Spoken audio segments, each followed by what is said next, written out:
আমি ভিক্ষা করে ফিরতেছিলে গ্রামের পথে পথে, তুমি তখন চলেছিলে তোমার স্বর্ণরথে। অপূর্ব এক স্বপ্ন সম লাগতেছিল চক্ষে মম।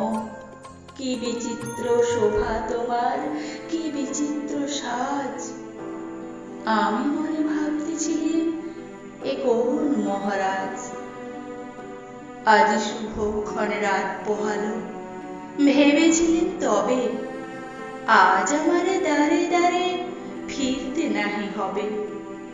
বাহির হতে নাহি হতে কাহার দেখা পেলেন পথে, চলিতে রথ ধনধান্য ছড়াবে দুই ধারে।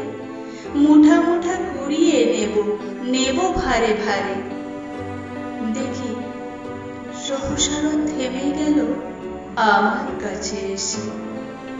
আমার মুখ পানে চেয়ে নামলে তুমি হেসে। দেখে মুখের প্রসন্নতা জুড়িয়ে গেল সকল ব্যথা। হেনকালে কিসের লাগি তুমি অবসাদ, আমায় কিছু দাও গো বলে বাড়িয়ে দিলে হাত।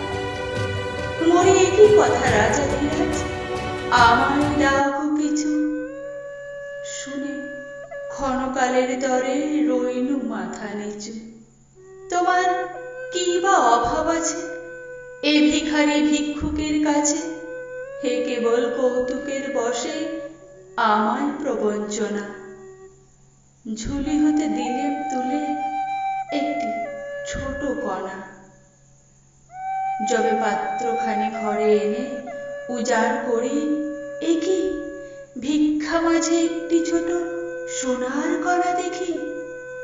দিলেম যা রাজ ভিখারিরে, স্বর্ণ হয়ে এলো ফিরে। তখন কাঁদি চোখের জলে দুটি নয়ন ভরে। তোমায় কেন দিইনি আমার সকল শূন্য করে? তোমায় কেন দিইনি আমার সকল শূন্য করে?